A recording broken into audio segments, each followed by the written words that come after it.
Hello, and welcome to the Inside EVs podcast for May the 7th, 2021. This is episode number 57.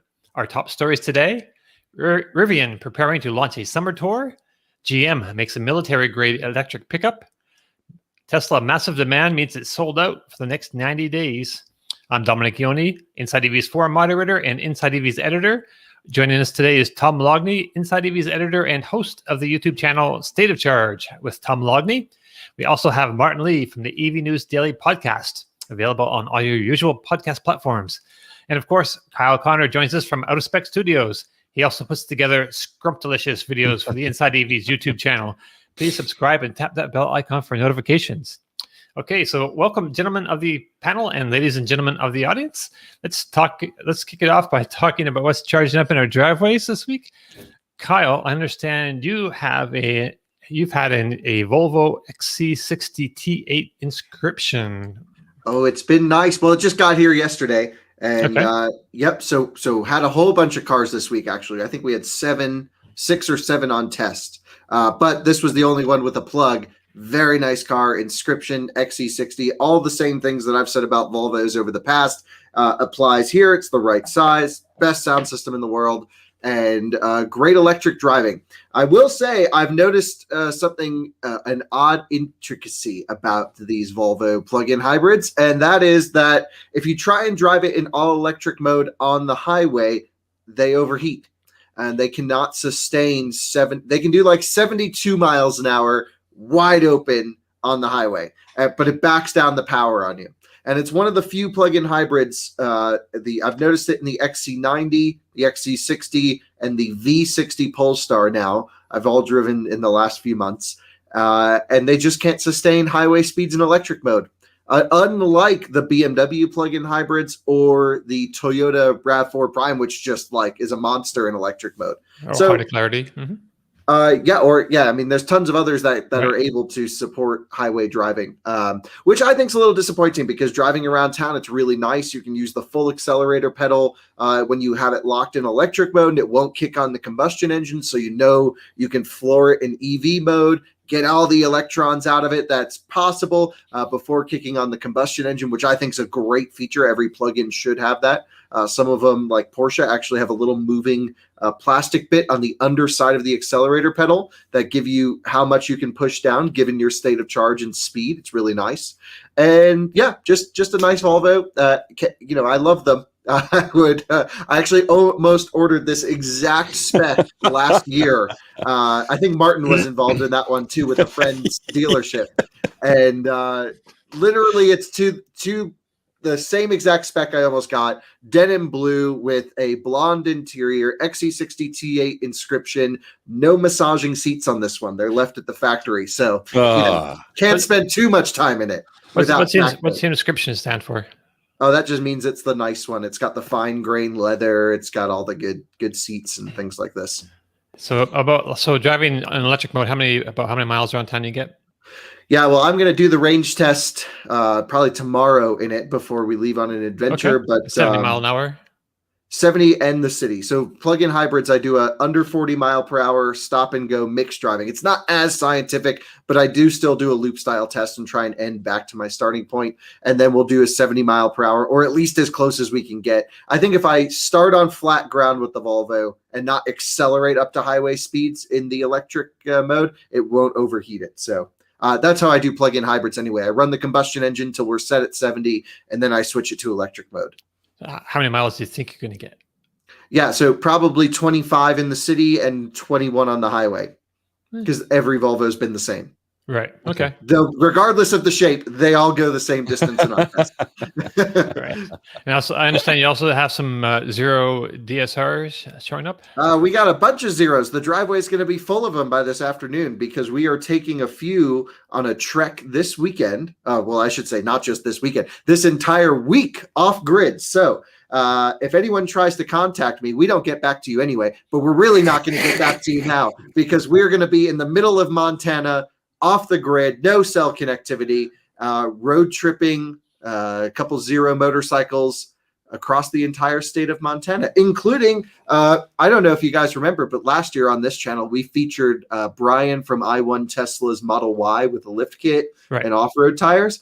We're meeting Brian in North Dakota, and he'll be joining us on the trip in his lifted Model Y to go across Montana. Well, that'll be cool. So, yeah, tomorrow afternoon, we'll be in or Sunday afternoon, we'll be in Williston, North Dakota. You need to race some off-road. Only electric vehicle there.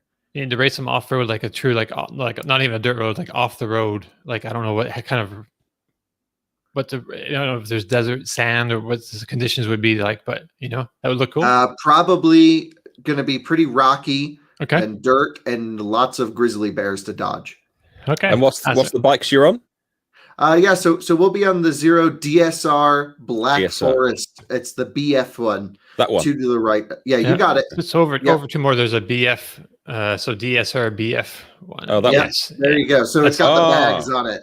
Oh, yes. It's you're like like ADV style. You and McGregor on Long Way Up. You're going to look like a proper off-roader. That's going to be cool.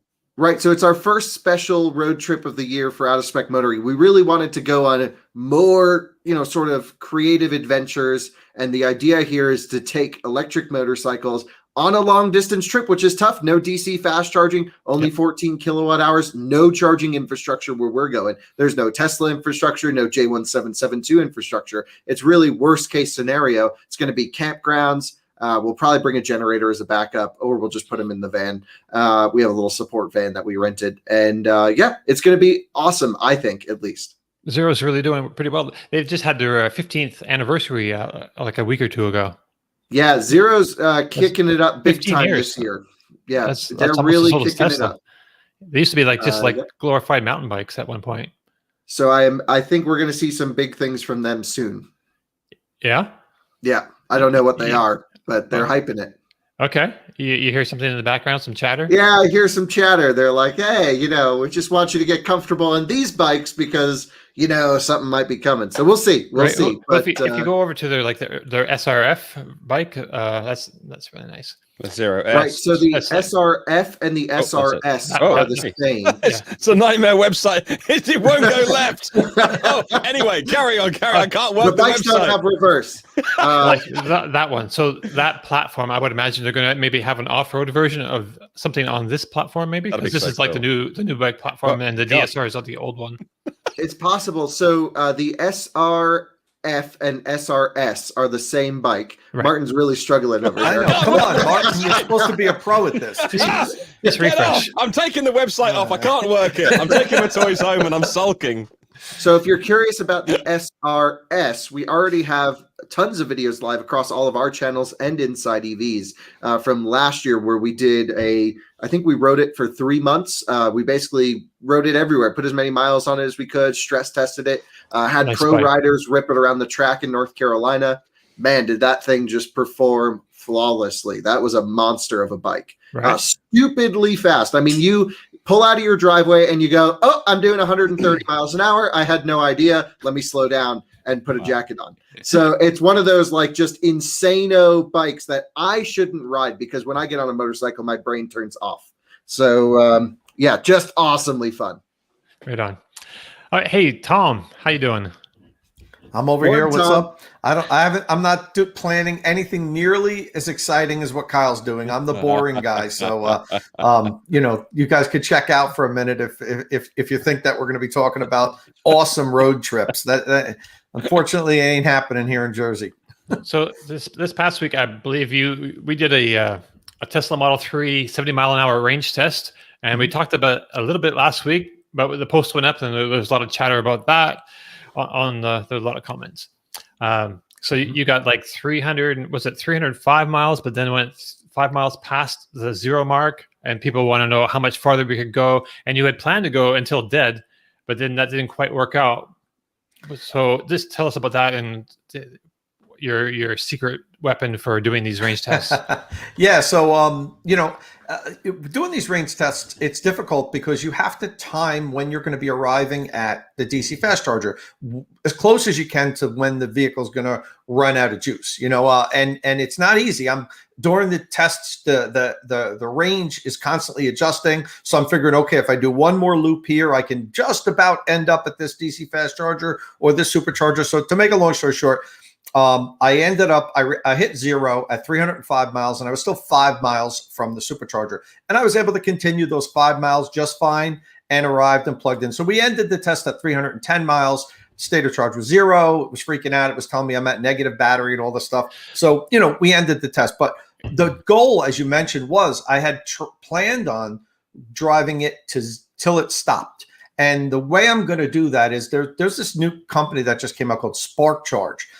We wrote about them a few times. They actually were on Shark Tank and got $1 million investment from Mark Cuban and Lori Grenier maybe eight or 9 months ago. And they had to give each one of them, I think, 7% stake in the company and a seat on the advisory board. So the thing is that they're just rolling out the product, and I'm the first person that received it. All the serial numbers on the modules and everything were 0002. So they have one of these units back home and then one for me. And I'm going to be beta testing it, for a lot. I'm going to be doing a bunch of videos with it, but for the range tests, it's perfect because I'll have a support vehicle follow me. Well, not the whole time. And maybe, when I'm 3/4 of the way done, I'll call them up and say, look, I'm going to be on the turnpike now. Meet me at this rest stop area. We'll meet up. And then maybe the last 10 or 15 miles, they'll follow me. So I can literally drive the cars now until at 70 miles an hour until they just roll to a stop. Hopefully it won't be at a inopportune area or bad place on the turnpike. This is a work in progress. In any event, I got the stuff all delivered in crates and everything, but I wasn't able to get it all up and working before I did that range test. So the next range test I do, hopefully I'm going to be using it. I have it all unpacked now. I put it together and I have it in my garage. But one of the things that I really wanted to talk about when we talk about the Spark Truck is just the fact that these type of mobile car charging equipment is going to be a big business. Look at Kyle.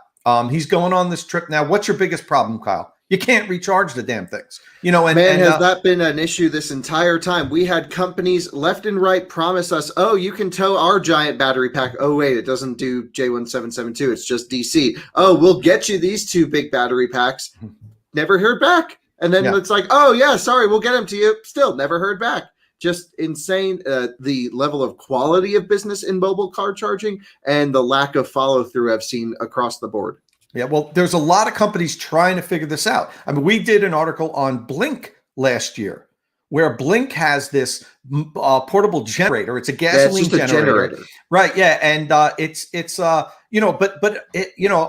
it has its uses because it has a 9-hour runtime. It has a 10 or 11 gallon gas tank, and it provides 10 kilowatts. It's a 40 amp charger. Now, it's not for all the uses, like, you'd really want a DC fast charger to really quickly refuel, but there would be uses for this thing also. Do I like the fact that it's burning gas to charge an EV? No, I don't. But you know what?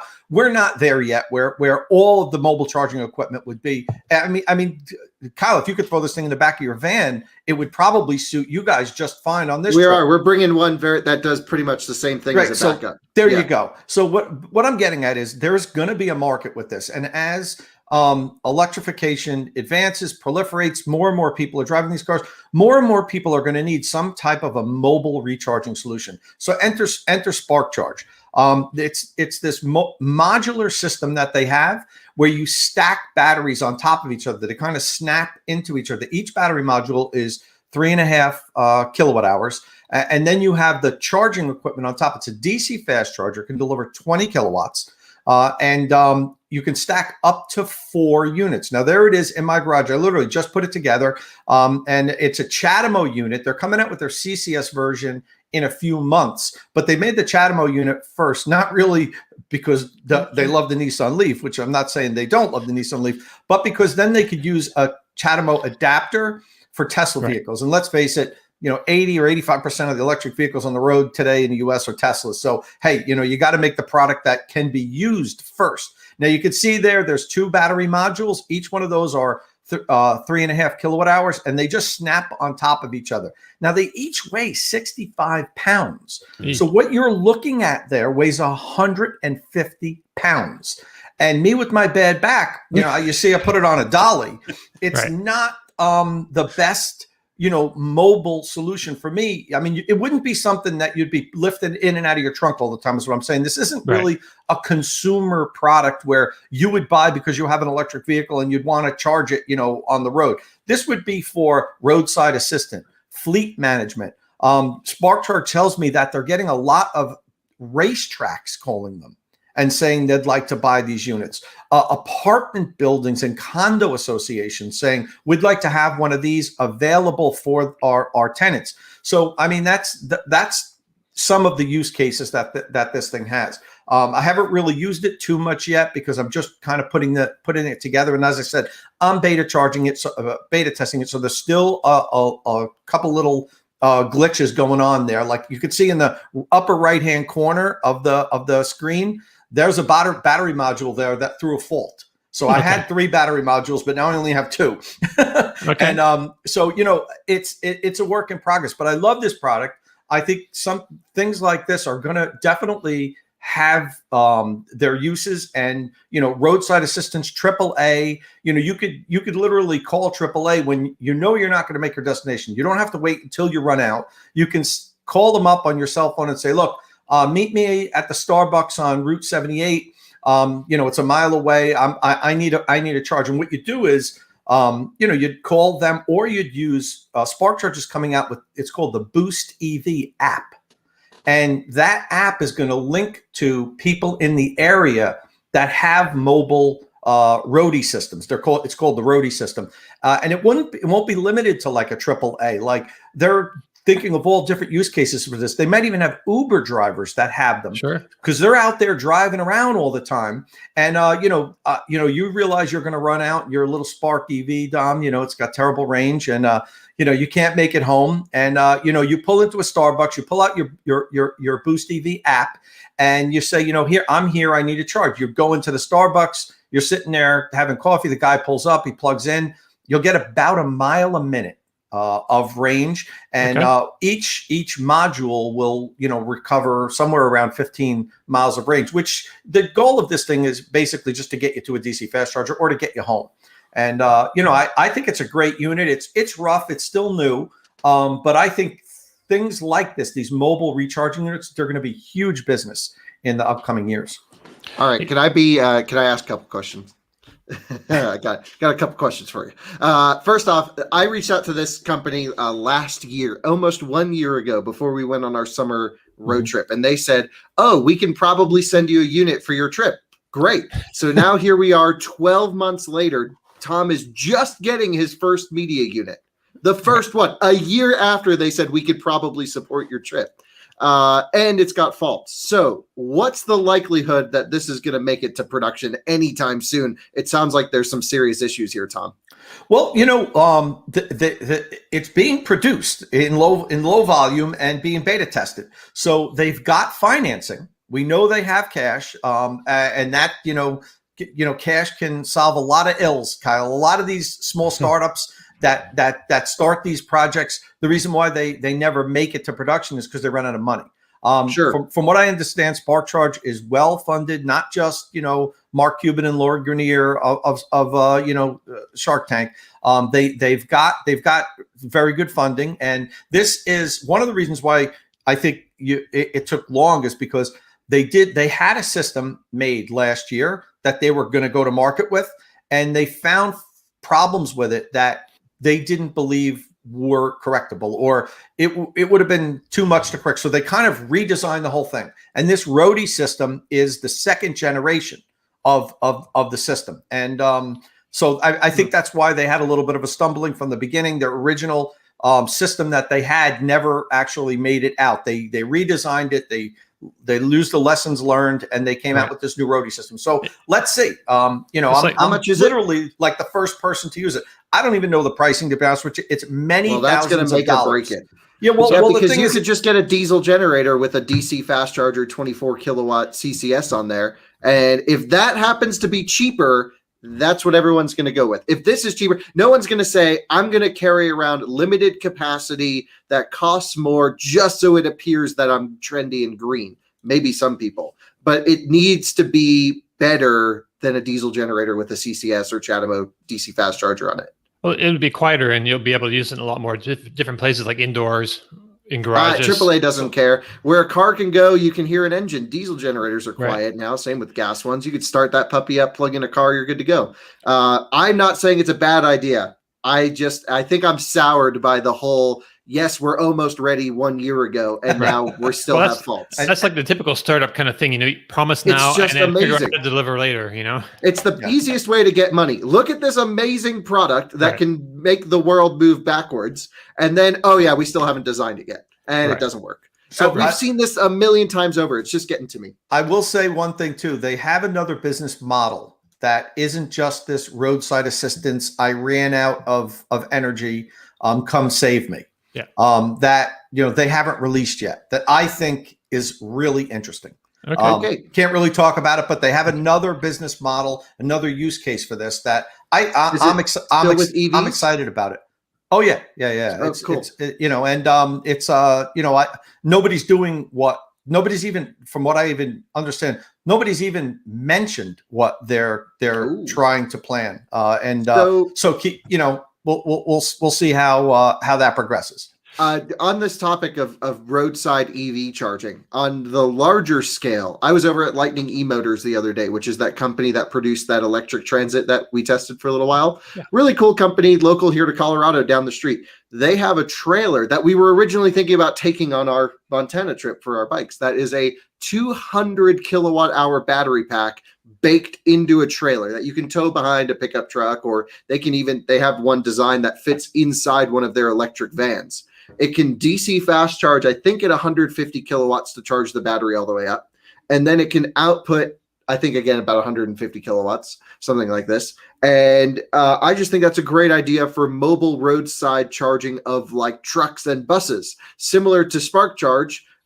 This one, you just need to put on a trailer, obviously. A trailer weighs like 10,000 pounds, so you need a heavy-duty truck to tow it. But cool idea. I asked them to adapt it to AC, but they didn't have enough time for our trip.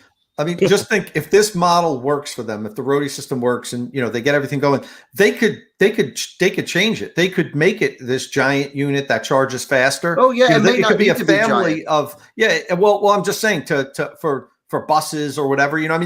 There's a lot of things they can do with this. Oh yeah, there's a lot of headroom. Yeah, so I think this is the proof of concept. This is their first model. They need to see that it works, and there's a lot of directions they can take this in. That's really all I can say. So I think a dedicated solution is better than what people are talking about in the comments, which is, what about when more vehicles are on the road which have vehicle to load, like the new Ioniq from Hyundai and the Kia EV6.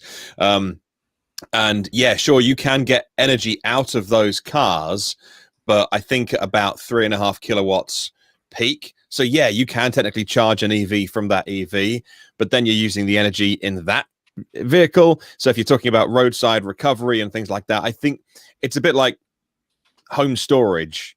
Tesla will argue, rather than using your car to power your house, install a proper battery, do it with breakers, do it with the right installation into your main board, and do it with a home system. I think that's the solution with roadside charging, is make it a dedicated unit, a trailer, something like that, rather than thinking, well, in this utopian future, we're going to have vehicles that can charge other vehicles. That seems like an emergency situation to me, rather than a permanent situation.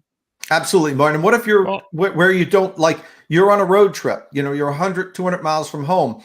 Who are you going to call to come?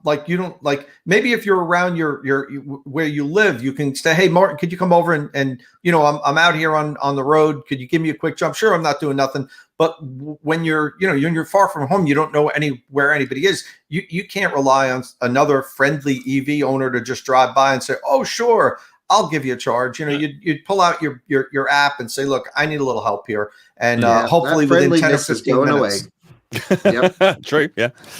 So Tom, so you have another range test coming up. So when you do that one, And tell us about that if you want to in a second. But when you do that one, so are you going to take like all these battery things, these 2 units, and like put them in the back of that vehicle?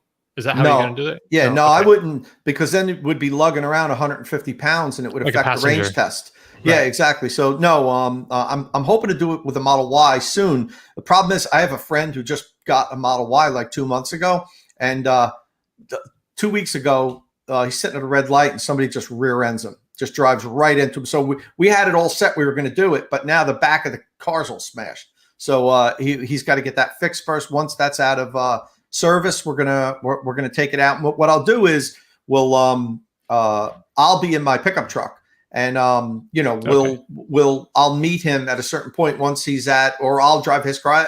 One way or the other is basically towards the very end when there's less than 20 miles to go. The truck will meet him and follow the car and put our hazards on when he's like, okay, I'm losing power. I'll be behind him with the truck with the hazards on as following him, pull off the road. And then we'll set up the cameras. You'll see me getting out of the truck, carrying these 65-pound modules over and, probably like, oh, you see my back. I need a dolly. No, I'll have a dolly. Yeah. I'm not going to carry them over, but it should be the first time we do it. It should look pretty comical, but we'll see. So when you're driving, so like in this, I had this question last week actually. When you're driving the Model 3 and you get down to 305 miles, is it slowing down at that point? I think Elon Musk said it's got like 20 miles or around 20 miles after it hits the 0 mark, but I don't know if that's so. When the car's different, does it turtle? Nope, it didn't turtle. It has less power. If you were to step on it, you're not going to get that same response. Right. But it doesn't. You can still go 70 miles an hour though. Yeah. Oh yeah. No, that's the thing. If I cannot go 70 miles an hour, I'm done. I try to maintain that for the whole trip, at least. Well, we say the whole trip, but we make turns because we drive in loops. So, sure.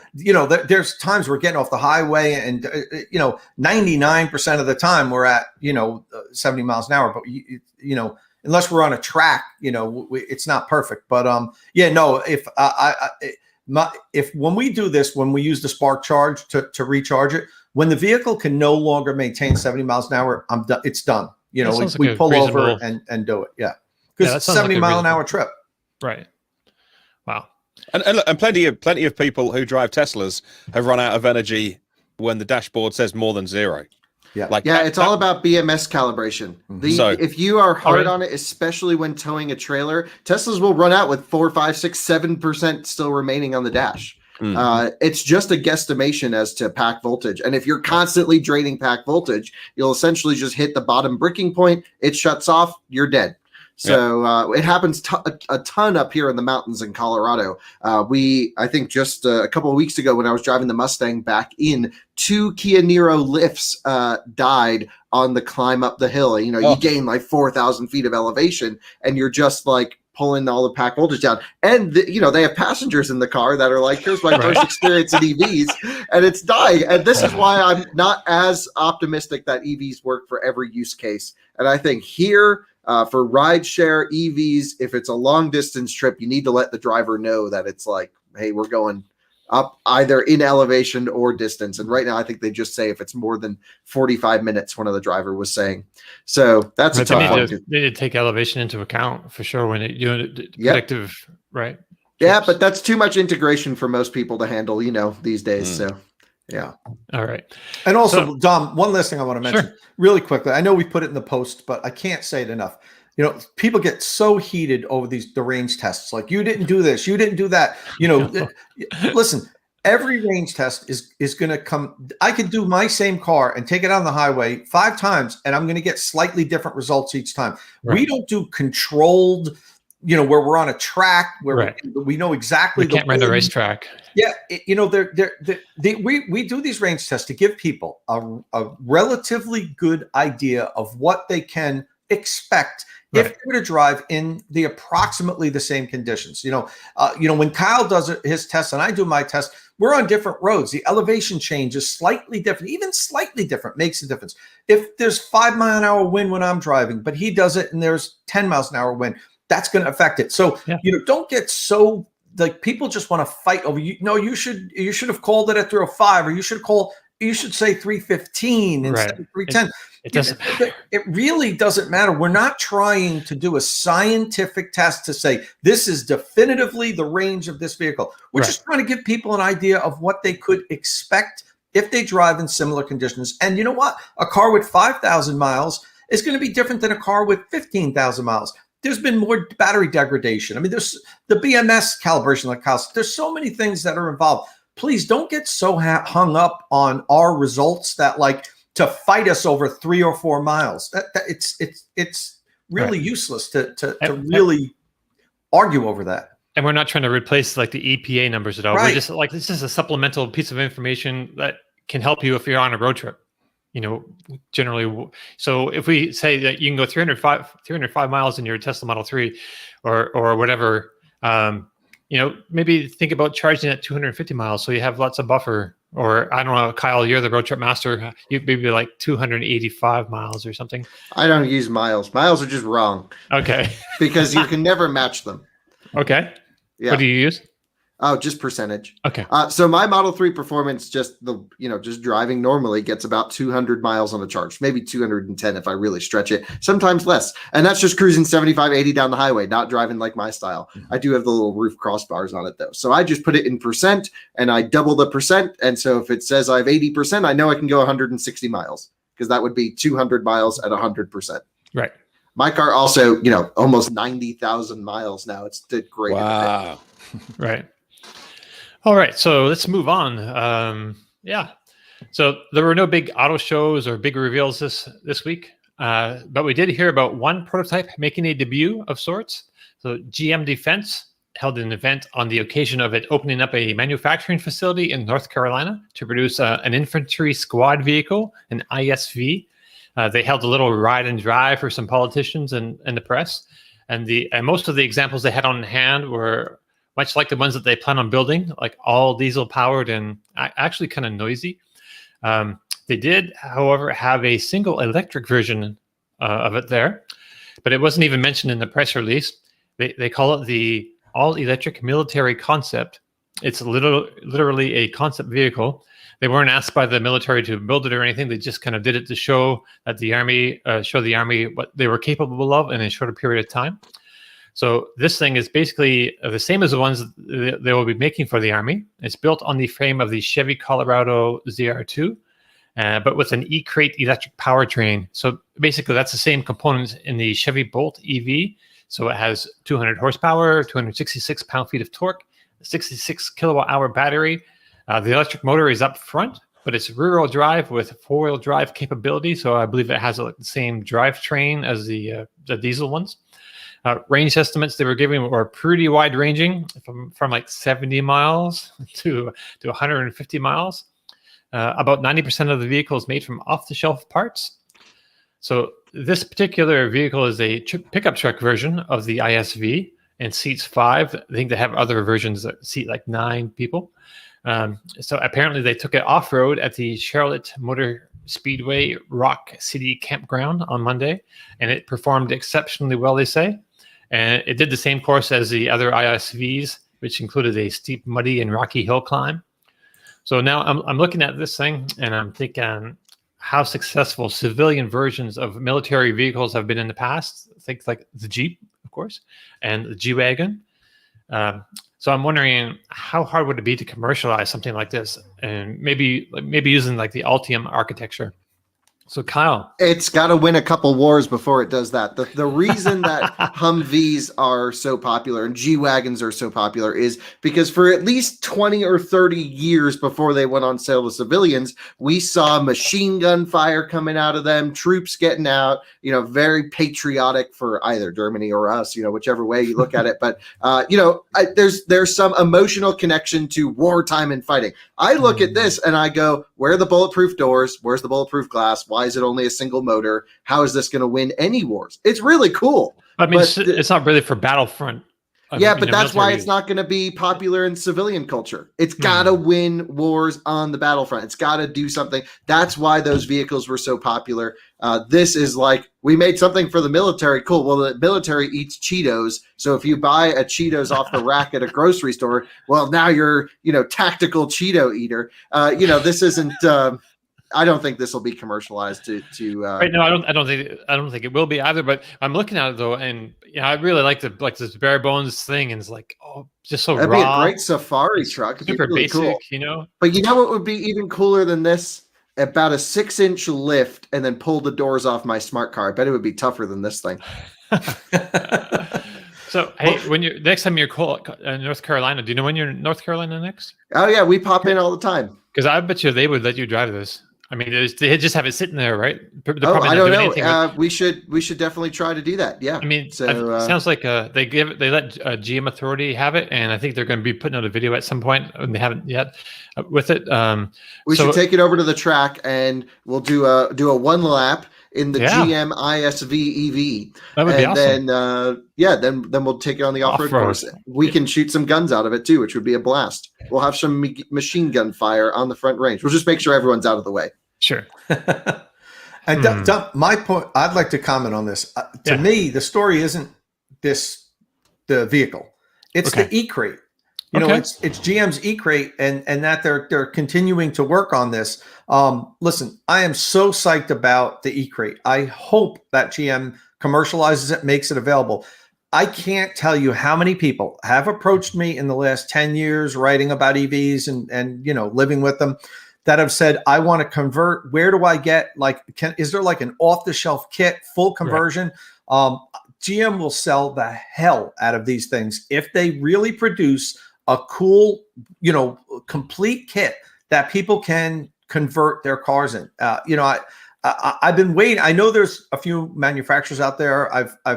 I know people that have used them and bought the conversion kits and so forth, and so with mixed reviews on their success. But if GM puts something out like this, it's not a little startup. The thing will work, and I so hope that they put these things out because I'm telling you, there is an enormous market. GM, please make these and sell them. There are so many people that want to convert their old cars to electric. Totally agree. Everyone LS swaps their cars for crate motors. You can now buy a Hellefant crate motor, which is, I think, a 900 horsepower Hellcat motor in just a box with all the supporting hardware that you need. You can run it on an engine stand. Same exact thing for EVs work. The problem, I think, will be how do you arrange the batteries? So for weight distribution and proper driving dynamics, if it's a cruiser, you're going to take it to Cars and Coffee, you're converting an old Beetle, that's fine. But we're talking about adding so much weight to an old school combustion engine with probably old school suspension that probably isn't designed to handle the weight, especially with all the weight going in the wrong places. So I think that's the biggest challenge for an EV conversion is you can make it electric, you can make it drive, but how do you make it drive well? And there's still a group of people who don't care how their car drives. They just want it to look nice and drive it around. I think Icon Vehicle Dynamics does a really good job. Of course, EV West. We actually are going to start doing some projects with them here pretty soon. They invited us out, so we got to go over there next time I'm in California and see if we can make some videos driving their cars, which would be really cool. And so lots of EV West there cool on the stuff. screen. Yeah. So you're gonna go see Michael? Yeah, that's the plan. Okay. All right. We don't have any plans beyond that. I just said, he invited us over. He said, come make some videos with us. What we wanted to do was to have them bring an electric Beetle out for, or one of their other electrified Volkswagens for the ID4 cross country trip that Volkswagen was doing that I joined for the Southwest portion. I wanted to be like ID4 and classic Beetle. So we couldn't work out the logistics for that, but we did have a cool Myers Makes come, but that was combustion engine. And so we said, we'll revisit this one in the future. Yeah, they do. They have like a really good conversion kits for like Volkswagen products, like old Beetles and buses and things, or old Porsches, like that HP EVs. Different. They have a few different motors and controllers that they've put on. They've been doing conversions for a number of years now, but still the batteries. It's usually a mix of like Tesla modules and different things. So having like a Bolt EV battery, or even better, I think the next generation Ultium sort of battery to plug all that stuff into. It'd be super nice. Yeah, really cool. And the thing is, and I think this is an important topic, and I really want to start covering conversion EVs more because there's so many wildly different ways that you can do it. there are so many cars that you would never consider converting to EV. These are your specialty pieces, where the engine was the masterpiece. Think classic V12 Ferrari. You would never replace that engine and put an electric version in there because that's the center point of the car. If you do, that's sacrilege. But there are plenty of cars like the Beetle, like the classic Mini, that aren't known for their powertrain. It was a happy, fun car. It was a car that is either a replica, like Speedster replicas, Cobra replicas. These are things where people want to admire the beauty of the shell, the idea of what the original would be, and then having that electric, I think, just makes it even better in a sense, because now it gives it more of a story. So in some hands, these conversions can totally ruin a car, or they can totally up the value of one. Just depends on the car that you're doing. I always like those Porsche 356 replicas that EVTV started out doing. Right. Yeah. EVTV started those, like 15 years ago now? Yeah. Some time ago, man. I would love to have it. And you could make it so it's designed to take the battery, put it in the bottom. Yeah. I have a pickup right truck. Before Jack passed away, unfortunately. Sad to see him go. Jack Ricard, cool dude, very opinionated, sort of a wild character. But I was with him, I don't know, maybe a week or two before he unfortunately passed. We were over at EVTV filming some things, and saw some of those 356s he had. They were really cool. He was trying to convert his wife's Escalade to electric for the longest time. That was still on the rack, and it's just so funny how many projects. Man. He did have it going at one point. It's just really? Okay. Yeah. But I saw they were running around in electric smarts, and still friends with a lot of the guys that are still there. They're awesome. Right. So someone had mentioned putting the battery in the back in the bed of a pickup truck. So I have an old 88 Ford Ranger in my garage that I would like to convert at some point, and I always envisioned having the battery pack under the bed between the frame rails. So it's like that deep of a battery pack, and the length is as much as I can get in there and not interfere with it, like the powertrain with the drive shaft. The drive shaft comes up and there's a carrier thing, and but if you put the electric motor just on the rear axle, no, I would put it in the front and use my 4-wheel drive. Use the existing I need transfer case for my case. If it was like an old pickup truck with just like a two-wheel drive or something, then I would try to put the motor on the back. Yeah, well, you need 4-wheel drive just to get up your driveway. That's right. I mean that not sarcastically. Your driveway is like a 100% slope. It's a 45-degree angle almost. It's pretty special. It's a nice break over when you come into the garage. All right, so let's move over on to. Let's move on. Okay, so speaking of pickup trucks. Deliveries of the Rivian R1T electric pickup truck are supposed to start next month in June. So if you're holding off ordering until you can drive one, you may be in luck. It appears as though the company will be holding a test drive tour over the summer and into fall. We don't have a lot of details yet, but given the large time frame, there's a good chance that there'll be an event in your neck of the woods. And there should also be some events in Canada. We know this because of job postings on Rivian's career webpage. So currently, the company is in hiring mode with over 1,500 and some positions of all sorts that they need to fill. So if you're looking for a job and you need a job and you like EVs, check them out, man. They have locations in different parts of the country. So some of these positions are for this 4-month period during the summer and include event team managers, event demo drive specialists, and product specialists. So I don't know about you all, but I plan on going to one of these myself, actually. So how about you, Tom? Oh, definitely. What I'm really looking forward to is I have a friend that's a really early reservation holder, and I think he's gotten notification that he's going to be a June delivery. So I might actually get to drive a delivered vehicle pretty soon. So range test. Definitely. I will take that for every second he will let me have it. I don't know how long I can pry it from his fingers, but I'm going to try to do everything I can with it. I'm so psyched about that vehicle. Yeah. I think we want to have some, there'll probably be some media. I think they want to get this to owners actually before they let the media really have it. I mean, we've seen it at a few places, like the Blue Origin space capsule coming back to land. So Jeff Bezos had access to them, and we've seen some prototypes on the long way up or whatever kind of trip from South America. Yeah, and Emmy had it on the Rebel Rally. That's true. Emmy had it on the Rebel Rally. So we've seen it, but we haven't really seen like the general, auto media. They're not very communicative with the media yet. So, Dominic and I reached out to them and said, hey, here's all the stuff we want to do with it. I want to take one to Alaska. I want to do all this stuff, make cool videos. And they said, oh, great. We'll get back to you. Crickets. I think they're really focused on their customers, so that's that's good for customers. Yeah, they're focused on deliveries, which is cool, and maybe we'll just take a delivered vehicle. But I would say for most vehicle launches, it's a year ahead of launch. Hey, come on over, like we did with Mustang Mach-E. Experience it in the simulator. Be one of the first ones to ride in it. Go drive the car first, then go drive the next one, and then we'll start deliveries. And this is very much, it's seemingly the opposite. Let's get the cars out and then we'll have people report on it, which makes me think that maybe they're not as confident in their driving dynamics as we hope they are. But, that's just, why wouldn't you want people to experience your truck early? Oh, you're just trying to get them to give you one by saying that. All right. I'm just saying, we really need to test this thing. Right. Actually, so I think from an emotional buy, I think this has the styling and the adventure spirit captured. I think from a technical ability, the Cybertruck seems to be really amazing in what Tesla's putting on paper for that vehicle. And then the Hummer EV, this will be the trio battle. That seems to just be all the batteries, all the power, watts to freedom, baby. So, that's going to be an interesting battle between the three. I'm excited to see who gets to do it first. It'll probably be a Top Gear or Motor Trend will get to do that battle ahead of everyone. But that is going to be, I think, the new hot space is the adventure vehicle comparisons. Super trucks.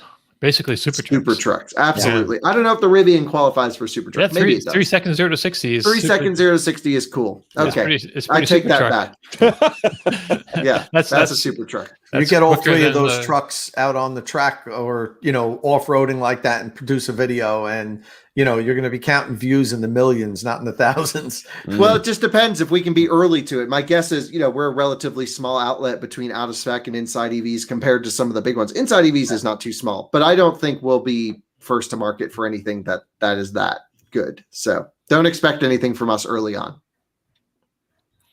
Right. Okay. So. Their chart. Go ahead, Tom. I'll say, but when you do get them, your content's going to be better than what the other guys do because it's going to be real and kind of crazy. Well, yeah, the kind of crazy part, real, I don't know. I mean, we're just going to see how they do. But I'm very excited about this Rivian charging network. I was thinking about it the other day. I've been kind of pessimistic on adventure EVs and electric vehicles in general working over long distances in the middle of nowhere. And yeah, just a bit getting turned around on that slightly, thinking about where they're building out this network for Rivian vehicles. I think that could be the key here. Because I saw, you saw Jeeps putting in these level 2 chargers that are solar powered at trailheads. I'm like, what's that going to do? Nothing, literally nothing. Right. So that's just a marketing move. Yes. So, okay, so let's move on to the next little thing here. So as many of you probably know, there's a computer chip shortage affecting the auto industry. Some companies are being hit pretty hard. Ford, for example, is expected to have only half of its normal production with the for Q2, I believe, with the Ranger Super Duty trucks and the long-awaited Bronco being affected. General Motors has about 15,000 partially built trucks parked around different parts of the country. Over at Stellantis, which makes like Chrysler and Jeep in the US, production was down 11% in the first quarter, and they expect even a bigger hit in the second. At Tesla, things don't seem to be nearly so dire. It's found a way to work around this problem a bit by opting to use microcontrollers instead of the chips. And they've also developed firmware for new chips made by new suppliers. So I think this kind of underlines Tesla's software advantage and their ability to be nimble and adapt. But despite this upbeat report we just heard last night that the Model S and all its guises and the Model X are being pushed back yet again. So the expected delivery dates on the Tesla website now are like Model S Plaid is August to September. We were expecting it like at the end of May, 1st of June. So yeah, August to September. Model S Long Range, September to October. Model S Plaid is still Model S Plaid Plus, is still mid 2022, and Model X has been moved to January, February. So not even in 2021 this year. So Martin, like some might think this is like a chip issue, but I kind of suspect it's related to the new battery and not getting a consistent enough quality yet to build packs that they can depend on. Yeah. We had another report this week that the production of the Model 3 and Model Y are sold out for the rest of this quarter.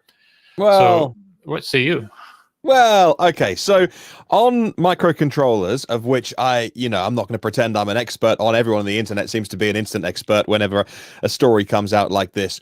We know that Tesla have a big team of people working at it's up at Deer Creek Road in Palo Alto, where a lot of the engineers and the coders and people in those teams work from. So they have strength and depth in that. So in terms of pivoting from one microcontroller to another, I don't know how interchangeable they are, but we know they have the talent and resources to write the firmware for those. From my idiot brain, I would then ask, does that create them a bit of an internal headache in the future as they have to then validate every version of software updates over the years? Like, is that going to work with this one? Like every time you launch a new iPhone, you've got to make sure it works with the old ones. Right. So maybe it causes some headaches, but you've got to carry on making cars, right? But then they equally haven't sold a single Model S and a Model X in the last 5 months, and they don't care. They're making more money from selling Bitcoin than they are making cars at the moment. So more power to them for buying the Bitcoin. They don't need S and X at all to be a good business. I like them selling the S and X because they are aspirational cars, and I think they should be in the lineup. Why they're not here yet is a real head scratcher, because if you remember 3 months ago, Elon Musk said, we're going to start delivering. We're about a month away. And then we just heard, hey, we're about to start delivering. And then they go back. In January, he's like, in a week's time, we're going to hold a special call and, brief you guys all about the S and the X, the Plaid. I'm really excited. That never happened. There is weirdness happening around the S and the X at the moment, and nobody really knows. Is it the chip shortage? Well, it absolutely could be. They are not as impacted as others because they have their own custom chips in terms of their own hardware. So Hardware 3, they design their own chips and they're made by Samsung. So they're not exactly going into the market like they were with NVIDIA previous to this and saying, we need X many shipments, and NVIDIA say, well, we can't get that from our, chip fab places. So to an extent, they're not, although they've still got to be made, don't get me wrong. So they're not exactly competing with any other EV maker for their main hardware. So I think they can carry on making the 3s and the Ys, and they won't be as affected as others that are kind of going to the main pool. As for being sold out, you're absolutely right. This is a story that our friends over at Electrek published based on an unnamed single source, which was briefed into the staff, which was how the story went. So, and a lot of stories begin like that and turn out to be true. But from that, every article I've read since goes back and quotes Fred over there. So it's like, I would just like more than one unnamed source, and just in terms of kind of journalistic standards, not that I'm doubting him, just... Like, and then last night there was like the Teslarati article, which was about the price rises. Like, we have more price rises on 3 and Y again. Yeah, really? How much? $500. Like, what's the time? It's time for a Tesla price rise. Another 500 fall, up. It goes up and down. It's like like an elevator over there. It's that time of the week. So, but again, like their headline was prices go up, but we're sold out, and it's like, well, that's different to, we're going to make a reference to a single report that they're sold out, versus like it just kind of becomes fact really quickly. And I don't know if it is, like, if I go to the Tesla UK site, I can custom order a car for delivery this month. In Germany, I can custom order I was having a look at the design studio, a SR Plus or a Performance to arrive in May, or a long range to arrive in June. Here's what I think that report actually meant, and maybe I interpreted it wrong. I think their allocations are now spoken for this quarter. In other words, they say, we're going to make 1,000 white right-hand drive SR Pluses with the black interior and no tow bar. And we're going to put them in for a run for those 2 or 3 days, and then we'll ship them to the UK. I think they plot them in and go, right, now we're done. I think that is plausible. Those cars aren't sold yet. Now, if I go to the inventory section of the UK site on Tesla, there's loads of cars in inventory because they just had a ship come in and now they're offloading them. So there's a difference, isn't there, between we've sold a car to a real customer to we've done our production runs. So I think, yeah, I reckon their production runs are probably done for the quarter and they've allocated everything. They know where they're going to be ending up, at what ports, what ships, and, and domestically as well. That's not sold out. That's not sold out. That's entirely different. Martin, can you go back to the Tesla website that you were just on? Yeah, I'm on the US site. Yeah. Yeah, that's fine. Cool. Yeah. Can you change the color that you're highlighting things on that website? So go back to where you were. Custom order? Yeah, no, go back to the previous page. Just drag over some text. Okay. Yeah. Okay. Now you can change the color. Look at that little thing that pops up. What is this? What is that? Oh, I don't know. Maybe I can change the color. Change it to some. You have upgrade colors now. Hold on, go back to that. We got to see what colors you can change. Click on the little mouse over that, thing. And hit a color. Mouse over the marker. And no, it just highlights it. Oh, okay. Oh no, this is like a plugin that I installed ages ago. Oh, no, rubbish. Oh, what? Oh, I thought you could change the color that you highlight the text on the fly. No, that's something that I installed ages ago. Oh, this is the real hard news everyone's looking for. Yeah, this is why. Sorry, this is why we're getting too technical on deliveries. Like that's my thought, but prove me wrong in the comments because what do I know? Okay, well, speaking of Model S Plaid, though, if you ordered one and you were expecting it to go 0 to 60 in under 2 seconds, apparently Jason Fensky over at Engineering Explained says you may be disappointed. So, Tom, are you willing to bet like a donut or something like the Model S Plaid Plus won't do 0 to 60 in under 2 seconds? You wrote about this, so I'm picking on you. Oh, can't hear you. You're mute. You're still muted. Hello? Well, Tom's sorry, guys. Oh, there he is. Yeah, the whole article was really basically over an asterisk. And we're talking about rollout here, and that's really what Jason went after. And the problem is that, and I agreed with him, which is why I wrote this article. I was very quickly lambasted by the Tesla faithful. I lost like 100 Twitter followers, and people were calling me Little Gus for the day. There we go. Let's not get into that. So, and it's crazy because I love Tesla. I own Tesla, but you know what? If they do something that I don't feel is right, if I think it's wrong, I'm going to write an article about it. You could disagree with me. That's totally fine. Yeah. But I'm not, a Tesla hater, for crying out loud, but hey, whatever. So the whole gist of this article was that on Tesla's website, when they show the times, the 0 to 60 times, on their performance vehicles, like the Model 3 Performance, Model Y Performance, the Model S Plaid and Plaid Plus, they use rollout to give you the figure, the 0 to 60 figure, which a lot of people do. But the problem is, there's a couple problems. The problem is they don't with their other cars.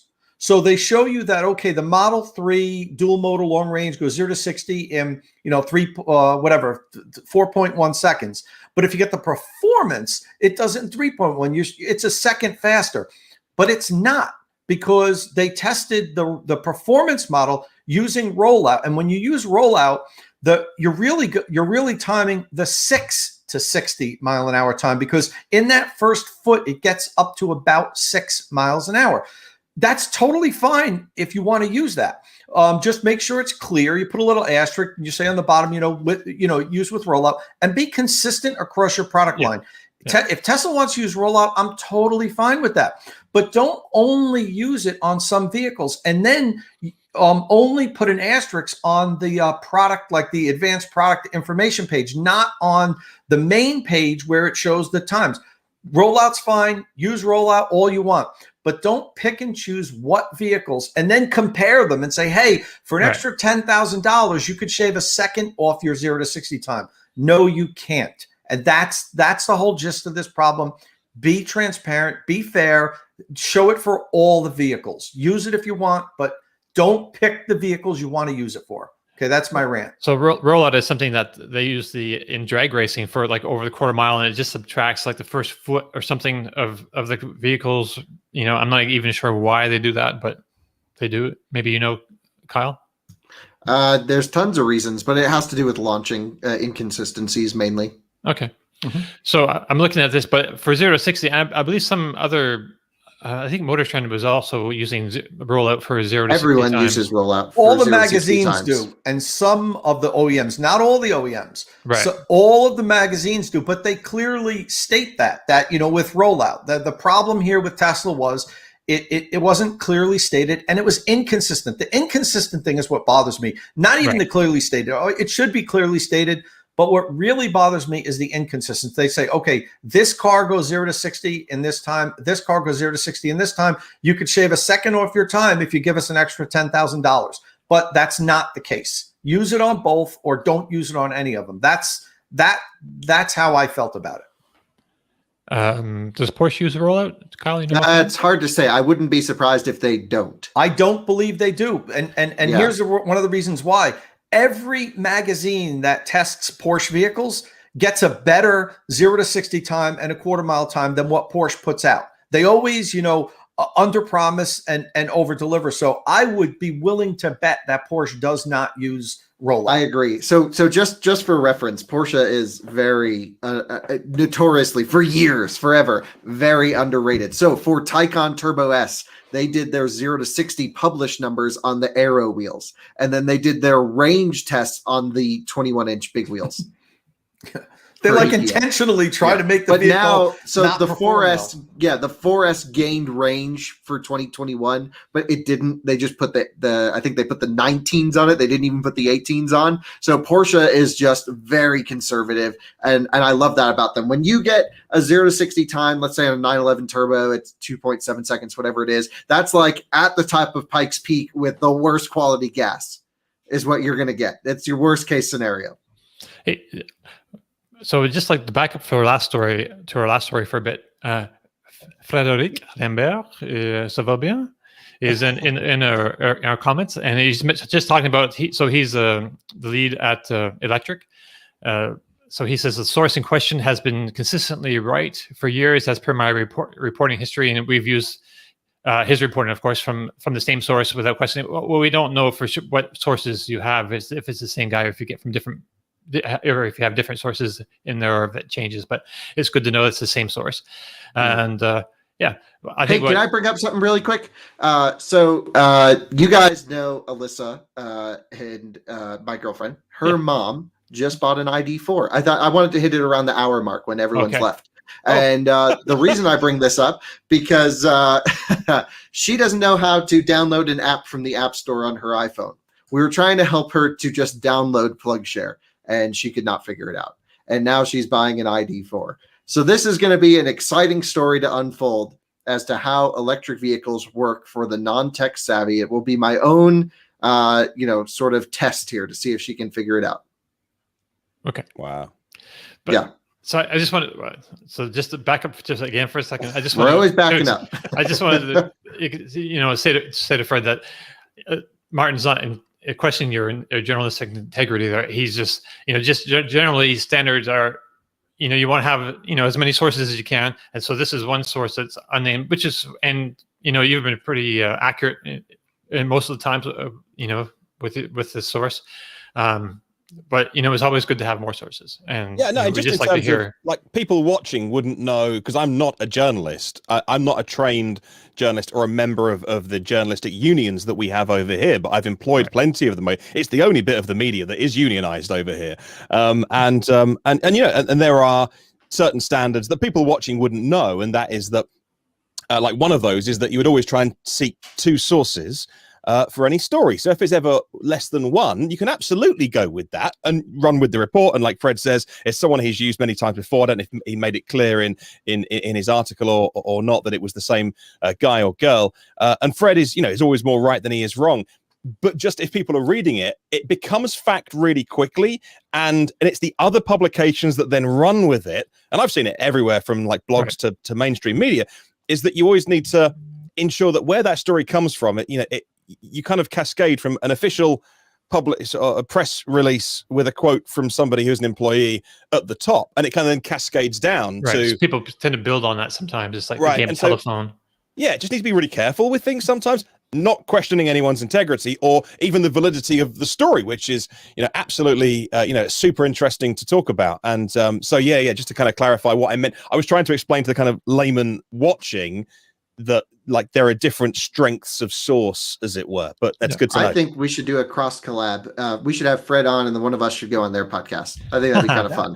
I want to know more about, because he bought like a Model X that had done like a zillion miles, and I haven't heard him talk about that in ages, whether he sold it or whether he's still got it. But I love those stories of kind of the real high milers as well, because again, that puts a lot of people who are interested in coming into the world of EVs, it puts their mind at rest, because they my mobile phone battery dies after a couple of years, and those kind of stories, like, hey, I bought a car with 200,000, 300,000 miles.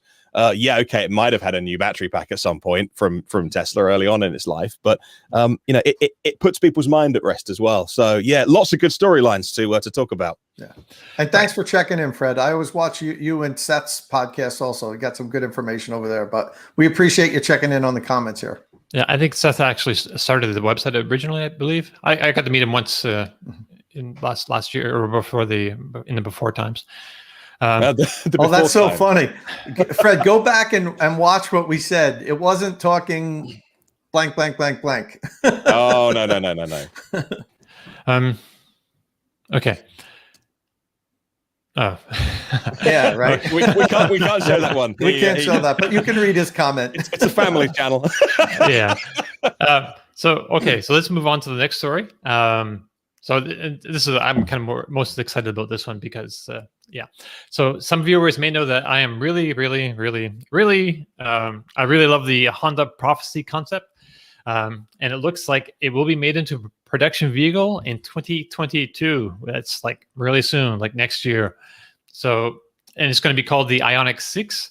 So now Hyundai has said it wants the various Ioniq cars, all built on the eGMP platform, to have their own separate character. And as we also saw with how close Hyundai stayed with the 45 concept with the Ioniq 5. So I'm taking all of this as a sign from God that they're really. I'm like, wow, what kind of show are we on here? This is getting crazy. I'm practically an atheist, but I'm using the expression. So we're really going to they're really going to build a car that's quite similar to this prophecy concept. It may not have like the suicide doors, and it will have like an actual steering wheel. And if you can show the interior of that actually down below, just to see what they have, and there's some really great pictures in the gallery. So yeah, the concept has these weird handles instead of a steering wheel. But anyway, I'm hoping that the exterior lines will mostly stay, because I think it's just a beautiful car, and it should go well over 300 miles. We're thinking maybe as many as 400 miles on a charge. It should recharge super quick and accelerate, 0 to 60. And I'm thinking like it'll do 3 seconds. Are they going to put a steering wheel in it? Yeah. I mean, they can't have this, whatever that is. I don't even know what that is. How it's not even like a tank thing, like a tank steer, you have the two They're levers. taking Tesla's concept to the next level. Right. Yeah, it's going to completely think for you, not just the gears. It's going to steer. You have to stand there and concentrate on what you want to do, and it'll link to your brain. So I understand the point of concept vehicles, which is to give the designers something tangible to show to the world, which is the direction they want to take that vehicle or brand's image in the future. I just don't know how we're ever going to have a car in the next 10 years without a steering wheel on sale. Right. So like this concept to me is just totally not right. It's just a concept. I mean, the interior would be like a normal, would be hopefully echo some of the outside, styling themes. But I mean, you can see like the inside the Kia EV6 or the Hyundai Ioniq 5. So it would be in that realm, I would imagine. Yeah, I'm driving a new Kia this week, by the way, and I don't necessarily want to talk about the car because it's not electric, but just one of the cars on media loan. It is very well integrated, very nice, just like every other Hyundai Kia product, even to the point where, and they've been doing this for a couple of years now, when you just walk up to the trunk with your key in the pocket and wait there for a second, it opens for you. Oh, that's nice. It's just really nicely integrated, more so than most people give them credit for. So I can't wait to try some of these new EVs coming out of the South Korean brands, because I think they're just going to be stellar, but who knows? Right. I had a Kia rental a couple of weeks ago with like 50,000 miles on the clock. Wasn't how many? Really 50,000. 50,000 on a rental car. That's been rental car miles. So it really shows that rental companies are having trouble. Yeah. Oh, yeah. I've never gotten a rental car with that many miles. I mean, I was happy that I could even get one, and this all goes back to that chip shortage situation. Mm-hmm. The rental companies can't buy new cars right now. Right. And the price of used cars, just any of them, they're through the roof now. You don't want to be shopping for a car now. No. Right. Going back to this picture, by the way, just really quickly, can I ask a question? Because when Tesla came out with the yoke, and then everyone said, "Oh, that's illegal," and then we said, "Well, we should look into it," and we asked, or you guys over in the US asked your authorities, "Is it legal?" And they were like, "Well, we don't really have any rules against the yoke." Like, at what point are there, like? I go back to when people talk to me about Dieselgate and VW. I can't say they broke any rules, because here we didn't write the rules for them to break. So VW didn't break the law here because we didn't have a law for them to break. Nobody thought they would do anything as scuzzy as they did. Whereas you were very clever. You actually put the law in place, and you're like, you did a very bad thing. You should give us some money now. So here I can't say they did anything wrong. So with steering wheels, like, how specific are the rules? Like, when they actually wrote there is regulations for the roads in the US. Yeah, there's specific rules about that. The FMVSS code is just like longer than my house is tall. And it does mention steering wheel shapes. It has to have like a continuous rim on the outside or something like that. I'm not sure. And it does. It does have a continuous rim on the outside. The yoke wheel. Does this. Look, it's got two of them on either hand. It's so safe. You would argue it. You would say, look, it's continuous. It goes round and round. Do the regs say it has to be in front of you, though? Exactly, right? It's a steering wheel. We could pull all that up. So if just going back to the prophecy for a second, I don't know. So I see this as a Halo type vehicle. I have the feeling that if they make it, they won't make a lot of them. I think they're going to need their battery supply for the Ioniq 5 and the Kia EV6 and whatever the Genesis version of that crossover vehicle is going to be. So I really want to see this. And I don't know. Is it anyone else like this thing as much as I do, or is it just me? I think it's just you. Oh, really? What? Man. Yeah, because it's a concept. How can you get excited about it? I mean, the Concept 45 that previewed the Ioniq 5 was but then you can start getting excited about it when the Ioniq 5 came out. Okay, I well, don't know. I think coming out. This is silly. So it says they're going to begin making this next year, so that we should see a production version before too long. Then I think, right? Yeah, don't get too attached to that design. You're going to see side view mirrors stuck onto it and some other stuff. But what is interesting that they've said before is that every Ioniq digit will have its own styling language, and with the best will in the world. I know Elon Musk has said this, and Franz, they're like, no, we approach each car. This is when they launched the Cybertruck. They were like, no, every car has its own, which is nonsense, because S3, X, and Y have complete design language, about them, the front and rear and things, buttons and things. So that's going to be really curious. Like, if every Hyundai looks different, like they can't replicate the 80s 8-bit styling of the Ioniq 5 forever. So it'll be really weird if all of their cars look wildly different. But we've never seen anything like it. There always has to be a brand identity. There's got to be something, at least there always it has been. I don't know. Maybe I'm wrong. Maybe you can have all your cars looking different and not like your car. But Corvette and Silverado don't look the same. Yeah, fair enough. So this will be the last eGMP platform for like a year or so. After the prophecy comes out, there's like a leap year in over at Hyundai, and the next one is going to be the Ioniq 7, and that's going to be like, I guess, a full size SUV from what I understand. Yes, that's like a 7-8 seater Model S X. Compared to like a Neo ES8 competitor, yeah. Or what's the big Palisade? Is that the big Hyundai? Mm-hmm. Yep, yeah, that's the big SUV. Palisade. So it'll be like in that range, I imagine, or possibly bigger, maybe. So it'll be interesting to see, but we're going to have to wait a while to see that. So According to a document obtained by a car and driver, the Ford F-150 EV is actually going to carry the Lightning name.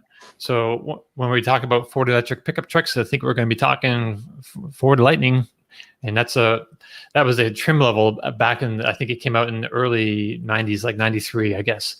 And it's like a sport street truck kind of, just like a trim level, yeah. And now it's going to be their electric trucks, and I don't really have anything more to say about that. I just wanted to get it out there. Anyone wanted to comment on that? Just to say, it would be a shame if they didn't use the Lightning name. Right. Right on. Okay. And also, we had one more note. I think we're going to end in a decent time today. The Ford has started delivering its Mach-E's in Norway, and they had a Ford Europe put out a little video. I think we have it on our post there. Yeah. And it's got just a bunch of Mach-E's coming off the ferry over in Norway. So that's great to see. Norway is like a really electric vehicle friendly country. They've got lots of incentives and disincentives for gasoline vehicles. So their EV adoption is ramping quicker than pretty much anybody else's, I believe. So yeah, that's kind of nice to see that. There was let me find the Twitter post. It'll be in my history. There was a wide shot of all of these, and it's great, isn't it? Whenever you see that many cars, that's got to be over 1,000 just lined up, because each one of those is a real person. It's a customer, it's a family, it's someone who's got their new car just days away, and like when you see that photo, you think that's a lot of happy Norwegians just around the corner. That's a lot of EVs lined up. Great. I think it's all Mach-E's. I mean, they all look like that. I've not stared that closely. Yeah, I'm pretty sure they're Mach-E's. Yeah, and it's more gasoline cars off the road, and absolutely cleaner skies and cleaner cities. Awesome. Although they're in Norway, people are like on their third EVs. You know what I mean? Yeah. These might be replacing an EV, Dom. Like here in the U.S., nearly everyone that gets an EV, it's their first EV, but over there, they've been doing this for a while. So it might not be replacing a gas car. They still have a pretty large fleet. It takes a while to replace the whole fleet of vehicles, like a good decade or so. There certainly are still a lot of gas cars there. I'm just pointing out the fact that, it not necessarily all of those are replacing gas cars. Where here in the U.S., I bet, 90+% of the Mach-E's that go on the road are replacing a gas car. Good shout talking about the Mustang Mach-E though, Dom, because the sales in the US have been in decline since it launched in Jan-Feb. And it looks like it's because obviously supply is at capacity. They'll sell everyone they can make, but that's because over here we have fines based on if you sell too many gas cars. And so it looks like the US is losing out for now because they would love to stock dealers with more cars, more examples of colors and specs and trims, but it looks like they're going to ship them over to Europe in 21 just to avoid. I don't think that's true. Why not? Take a look, because I'm going to pull up how many Ford Mustang Mach-E's are sitting on the lot right now in our country, and I'm going to bet it's a lot. Oh, really? Yeah. Hold on. They're all coming here. They're all coming miles. Here. Hold on. This is just on cars.com. Okay. There are over 1,000. It doesn't even have a number because it's over 1,000 available Mustang Mach-E's for sale sitting on lots, according to cars.com. Well, I take that. And there's like 6 of them at my local dealer. And originally when we were looking at the blue one that EV Dave bought for us to use and for him to use, we went to our local dealer here. We said, hey, great. We'd like to build a media plan around this. We're not asking for anything off a sticker. We just want to pay MSRP for the car, what it should be. And they said, oh, great. Yeah, all sounds good. Then the car came in. Oh, it's $5,000 over sticker. We said, you have a nice day. We drove a couple hundred miles down the street, and we bought one at $1,000 off, I think. I think we even got a discount. Dave got $1,000 off the car. So dealers are being greedy. I hate it when dealers mark up vehicles over sticker. It's just unethical, but they can make a lot of money, and manufacturers, according to our dealer laws, can't change that. But there are over 1,000. The least expensive is 56,000. Hold on. The least expensive one is 42,554. The most expensive one is $69,500. Someone's charging over. That's a used car, of course. Most of them are in that, again, MSRP range, 63, 64 grand for a Mach-E premium on the high side. again, over 1,000 of them within just of my, let's just say 50 miles from my house. There's 30 of them. Wow. Well, that's it's a good sign, I guess, but not for Ford. There shouldn't be any inventory. And I mean, part of usually there's some amount. There's always going to be some amount of inventory. Oh out yeah, there, there'll but- always be some. People cancel, but this whole thing that like they're sold out and you can't get one. Anyone can just go and buy one today and drive it home today. Do it on the But we'll spot take delivery. all of them that you can send over here. But the markup that Kyle brought up is hurting sales. I know people in California that want Mach-E's, and in California in particular, the markups are so great that they're just waiting. And I'm like, they're on lots here in New Jersey. Just drive to Arizona, MSRP. drive to Utah. So I know, but not everybody is willing to drive across country like Kyle is to ship get a it, car. buy it and ship it. I know you're 100% right, but a lot of people don't want to go through that. Hard. They want to get a local dealer where they deal with, and That's dumb. So in any event, there are people that are waiting that want to buy these cars that are like, you know what, I'm going to wait till the end of the summer or the fall because it's crazy. The $5,000 minimum MSRP markup. And it really is where you live. So that's part of it. It's not the whole case, right. But I definitely personally know people that are going to buy one, but they're waiting for the markup to go down in California. Here in New Jersey, you can get them for sticker or less at some dealers. Yeah, you can negotiate a discount on a Mach-E right now. If you call around and you're scrappy, if you know how to buy a car, you can get a couple $100 or maybe even 1,000 plus off. Well, that'd be great because there's not a lot of deals to be had because they don't have cars to sell. Yeah, they're shipping 4,000 of them in the 2 months of May and June to Norway alone. So it could that would beat the ID4. It would become Norway's best-selling EV instantly for the year, and probably the best-selling car because it's not a big car market, which is amazing for such a small market like Norway to have 4,000 of them in Ford's order books to arrive over a 2-month period. Literally, no one else. That car works wonderfully for Norway. Yeah, I mean, great. Because everything is closer together here anyway, so we don't need crazy range on cars. The range isn't bad, but also because there's so many chargers around Norway, you don't ever have to charge past 80%. That whole cutoff thing for your charging curve works. So I think it's good. It's also pretty good in cold weather, the way that it handles its charging when the pack's cold. I've did some tests, right on par with Tesla, if not better in some cases, actually, on cold weather DC fast charging. Cool. Nice. All right. So want to call it? Yeah, go on. Sorry, we've distracted you for long enough. Okay, so that brings us to the end of our show. I'd like to thank you all for joining us. If you have any comments about any of the topics on today's show, you can comment on the Inside EVs podcast post, the YouTube comment section, or on the Inside EVs forum podcast thread. If you like the show, please give us a thumbs up, and if you're watching us on YouTube, or a rating if you're listening on another platform. Hey, by the way, if you're like a Twitch person, please feel free. We're streaming this on Twitch right now, and we need some people to actually watch us on Twitch, so we can go up to our next level. So that would help us out if you're one of those Twitch people. So don't forget, you can find and follow our panelists on Twitter. Tom Longney is at Tomolog. Martin Lee is at EV News Daily. Kyle Connor is at Out of Spec. I'm at Dominic_Y. Click subscribe and tap that bell icon for notifications. And we'll see you all again next week. Ciao.